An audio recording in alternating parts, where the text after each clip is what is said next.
Hi friends, രാവിലെ കറി വയ്ക്കാനായിട്ട് പച്ചക്കറി പറിക്കാൻ വന്നതാണ്. അപ്പോൾ നമ്മുടെ പയർ ഏകദേശമൊക്കെ വളഞ്ഞു വന്നിട്ടുണ്ട്. അപ്പോൾ അത് പറിക്കാമെന്ന് വിചാരിച്ചതാണ്. ഇതെല്ലാം കുറ്റിപ്പയറാണ്. കുറ്റിപ്പയറെല്ലാം പെട്ടെന്ന് തന്നെ വളർന്നു വരും.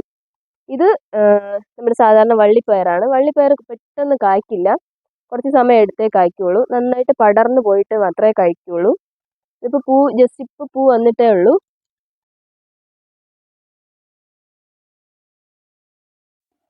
കണ്ടോ, ഇതിലിപ്പോൾ ജസ്റ്റ് പൂ വന്നിട്ടേ ഉള്ളൂ.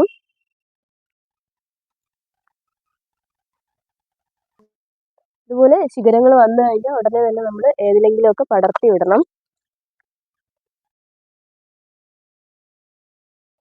രാവിലെ എത്ര സമയമില്ലെങ്കിലും ഇതിൻ്റെ കൂടെ കുറച്ച് നേരം സ്പെൻഡ് ചെയ്ത് കഴിഞ്ഞാൽ മനസ്സിന് ഭയങ്കര സന്തോഷമാണ്.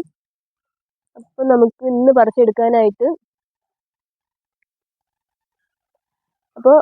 നന്നായിട്ട് വിളഞ്ഞു വന്നിട്ടുള്ള പയറെല്ലാം പറിച്ചെടുക്കാം.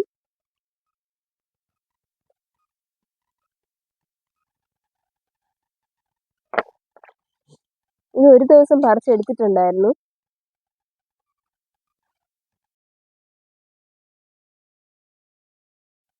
കുറ്റിപ്പയർ പെട്ടെന്ന് തന്നെ കായ്ച്ചു വരും. അധികം നീളം വയ്ക്കില്ല. കണ്ടോ, ഇതിൻ്റെ പയറിൻ്റെ നീളം ഇത്രയേ ഉള്ളൂ പയറിൻ്റെ നീളം. മറ്റേ സാധാരണ വള്ളിപ്പയറാണെങ്കിൽ ഇതിൻ്റെ ഇരട്ടി നീളത്തിന് വളർന്നു വരും. അപ്പോൾ എനിക്ക് തോന്നുന്നത് വള്ളിപ്പയറാണ് നല്ലത്. പക്ഷേ നിറച്ച് കായ്ക്കുന്നത് കുറ്റിപ്പയറാണ്. ഇതിലൊക്കെ നിറച്ച് കാ പിടിച്ചിട്ടുണ്ട്. ഇതൊന്നും നമുക്ക് പറിക്കാനായിട്ട് പാകമായിട്ടില്ല. കണ്ടോ, ഇതൊക്കെ നന്നായിട്ട് പാകമായിട്ടുണ്ട്. അപ്പോൾ ഇതൊക്കെ പറിച്ചെടുക്കാം.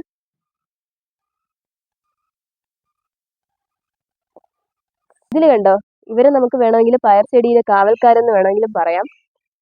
കാരണം എന്ന് വെച്ചാൽ സാധാരണ നമുക്ക് ചോനൻ ഉറുമ്പെന്നൊക്കെ പറയില്ലേ, ആ ഒരു ടൈപ്പ് ഉറുമ്പ് വന്നിട്ട് ഇവിടെ അത്രയും മുട്ടായിട്ട് നമ്മുടെ പയർ ചെടിയെ നാശമാക്കി കളയും. പക്ഷെ ഈ മീറുണ്ടെങ്കിൽ ഈ മീറുകൾ ഇതിൽ പിടിച്ചു കഴിഞ്ഞാൽ ആ മുട്ടയിട്ട് വയ്ക്കുന്ന ആ ഉറുമ്പിൻ്റെ മുട്ടയെല്ലാം ഇത് ഭക്ഷിച്ച് നമ്മുടെ പയർ ചെടിയെ സംരക്ഷിച്ചോളും. കണ്ടോ, ശരിക്കും ഇതിൽ മീറുള്ളത് കൊണ്ടാണ് ഒരു പുഴുക്കുത്തോ ഒന്നുമില്ലാതെ നല്ല പയർ കിട്ടുന്നത്. നമ്മുടെ ഇന്നത്തെ ആവശ്യത്തിന് പറിച്ചെടുത്തിട്ടുണ്ട്. കണ്ടോ, ശരിക്കും ഒരു പുഴുക്കുത്തോ ഒന്നുമില്ലാത്ത, ഒരു കീടനാശിനി പോലും അടിക്കാതെ ഒരു പുഴുക്കുത്തും ഇല്ലാത്ത പയറാണ് കിട്ടിയിട്ടുള്ളത്. അപ്പോൾ നമുക്ക് ഇതുപോലെ പയർ കിട്ടുന്നതിൻ്റെ ക്രെഡിറ്റ് മൊത്തം ഇവർക്കാണ്. പക്ഷെ ഇത് ഓവറായി കഴിഞ്ഞാൽ നമുക്ക് ഇതിൻ്റെ ഇടയിലൂടെ നടക്കാനൊന്നും പറ്റില്ല. അത് മാത്രമേ ഒരു പ്രശ്നമുള്ളൂ. അല്ലാതെ പയർ ചെടിക്ക് ഇവർ നല്ല പ്രൊട്ടക്ഷൻ കൊടുക്കുന്നുണ്ട്. ഇത് കണ്ടോ, ചെറുതായിട്ട് ഇലയൊക്കെ ചുരുണ്ട് വരുന്നുണ്ട്. ഇതിന് നമുക്ക് വെളുത്തുള്ളി തല്ലി ചതച്ചിട്ട് വെളുത്തുള്ളി മഞ്ഞൾപ്പൊടിയും കൂടെ ചതച്ച് നിറച്ച് വെള്ളം ഒഴിച്ചിട്ട് സ്പ്രേ ചെയ്ത് കൊടുത്താൽ ഈ ഒരു രോഗമൊക്കെ മാറിക്കിട്ടും.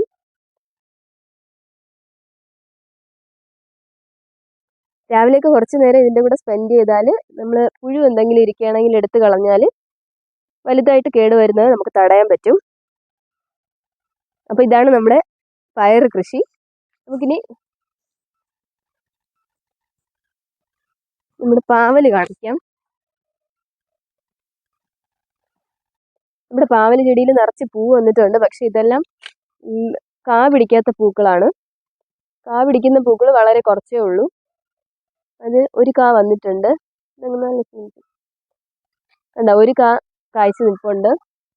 വളരെ കുറച്ചേ ഉള്ളൂ ഇപ്പോൾ ജസ്റ്റ് കുറച്ച് നാളെ ആയിട്ടുള്ളൂ.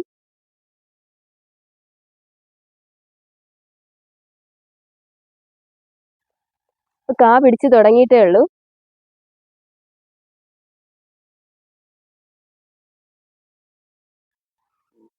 നമ്മുടെ വെണ്ടയ്ക്കയൊക്കെ പിടിച്ച് വരുന്നതേ ഉള്ളൂ. ഒരു വെണ്ടയ്ക്ക മാത്രം ഏകദേശം ആയിട്ടുണ്ട്. പക്ഷെ ഞാനത് ഇന്ന് പറിക്കുന്നില്ല. ഒരു വെണ്ടയ്ക്ക മാത്രം വെച്ചിട്ട് എന്ത് ചെയ്യാനല്ലേ, അതുകൊണ്ട് ഇന്ന് പറിക്കുന്നില്ല. വെണ്ടയ്ക്കയൊക്കെ പിടിച്ചിട്ടുണ്ട്. രാവിലെ വന്ന് നോക്കുമ്പോൾ മിക്കവാറും ഇതിൽ പുഴുവൊക്കെ ഉണ്ടായിരിക്കും. അപ്പോൾ നമ്മൾ അപ്പം തന്നെ അതെടുത്ത് കൊന്നു കഴിഞ്ഞാൽ പിന്നെ പ്രശ്നമില്ല. ഓക്കെ, ഇത് കണ്ടോ, ഇത് നമ്മുടെ ചോളമാണ്. കായ്ക്കുമെന്നൊന്നും അറിയില്ല. ജസ്റ്റ് വിത്ത് കിട്ടിയപ്പോൾ വാങ്ങി നട്ടതാണ്. കായ്ച്ചാൽ ഞാൻ വീഡിയോയിൽ കാണിക്കാം. ഇതിനിപ്പോൾ വളമായിട്ട് ഉപയോഗിക്കുന്നത് ചാണകം തന്നെയാണ്. പച്ച ചാണകം എടുത്ത് വെള്ളം ഒഴിച്ച് വെച്ചിരുന്നിട്ട് 2-3 ദിവസം കഴിയുമ്പോൾ ആ വെള്ളം എടുത്തിട്ട് കുറച്ചും കൂടെ വെള്ളം ഒഴിച്ച് ഡൈല്യൂട്ട് ചെയ്തിട്ട് ആ വെള്ളം ഒഴിച്ചു കൊടുക്കുകയാണ് ചെയ്യുന്നത്. പിന്നെ ഇടയ്ക്ക് വെർമി കമ്പോസ്റ്റ് ഇട്ടിട്ടുണ്ടായിരുന്നു. പിന്നെ ഇടയ്ക്കൊരിക്കൽ എല്ലുപൊടിയും കൂടെ ഇട്ടിട്ടുണ്ട്. പിന്നെ ഇടയ്ക്കൊക്കെ പച്ചക്കറി വേസ്റ്റൊക്കെ ഇടാറുണ്ട്. അപ്പോൾ പച്ചക്കറി വേസ്റ്റ് ഇടുമ്പോൾ അതിൽ പുഴുവൊന്നും ഇല്ലയെന്ന് ഉറപ്പ് വരുത്തിയിട്ട് വേണം ഇടാൻ. പിന്നെ കൂടുതലായിട്ടും നമ്മുടെ വീട്ടിലെ ആട്ടിൻ്റെ കാഷ്ടം തന്നെയാണ് ഇടുന്നത്. പിന്നെ അതുപോലെ ഇതിൻ്റെ ഇടയ്ക്കൂടെ സന്തോഷം കിട്ടുന്ന ഒരു ഐറ്റമാണ് ഇതുപോലത്തെ ഫ്ലവറിങ് പ്ലാന്റ്സ്. അപ്പോൾ ഇതുപോലെ കുറേ ഫ്ലവറിങ് പ്ലാന്റ്സ് ഉണ്ട്. അപ്പോൾ ഈ റോസയ്ക്കൊക്കെ ഞാനിപ്പോൾ DAP ഇട്ടിട്ടുണ്ട്. ആദ്യമായിട്ടാണ് ഞാനിപ്പോൾ DAP ഇടുന്നത്. അപ്പോൾ അതിൻ്റെ റിസൾട്ട് ഇനിയേ അറിയാൻ പറ്റുള്ളൂ. അല്ലാതെ തന്നെ ഇപ്പോൾ 1-2 പൂവൊക്കെ ഉള്ളൂ. ഇതിപ്പോൾ പയർ പറിച്ചെടുത്തിട്ടുണ്ട്. ഇനി നമുക്ക് കുറച്ച് കോവയ്ക്കയും കൂടെ പറിച്ചെടുക്കാം. വരും. നമ്മുടെ കയ്യിൽ 2 ടൈപ്പ് കോവലുണ്ട്. ഇത് എന്താ കുറച്ച് വലുത്, ഇതുണ്ട്. ഇത് കുറച്ച് വലുതായിട്ടുള്ള ഒരു ടൈപ്പാണ്.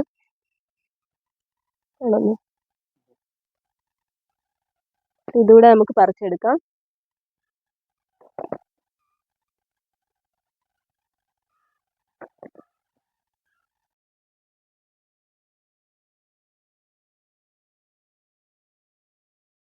ഇതിലും മീറ് പിടിച്ച് കിടപ്പുണ്ട്.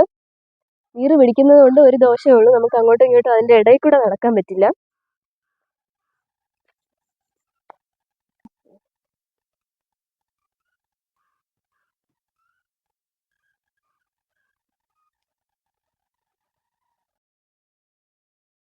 ഇത് കണ്ട് ആ ഒരു കോവയിലൊന്ന് ഇത്രയും നമുക്ക് കിട്ടിയിട്ടുണ്ട്. ശരിക്കും നമുക്ക് കറി വയ്ക്കാനായിട്ട് ഇത്രയും മതി. ഇത് വേറൊരു ടൈപ്പ് കോവയാണ്. ഇത് കണ്ടോ, ഇത് വേറൊരു ടൈപ്പ് കോവയാണ്. ഇത് തമ്മിലുള്ള വ്യത്യാസം കണ്ടോ, ഇത് ഉരുണ്ടിട്ടാണ്. ഇത് കുറച്ച് നീളൻ കോവയ്ക്കാണ്. ഇത് കണ്ടോ, ഇതിലും പാകമായിട്ടുള്ളത് പറിക്കാൻ വേണ്ടിയിട്ട് വന്നതാണ്. കണ്ടോ,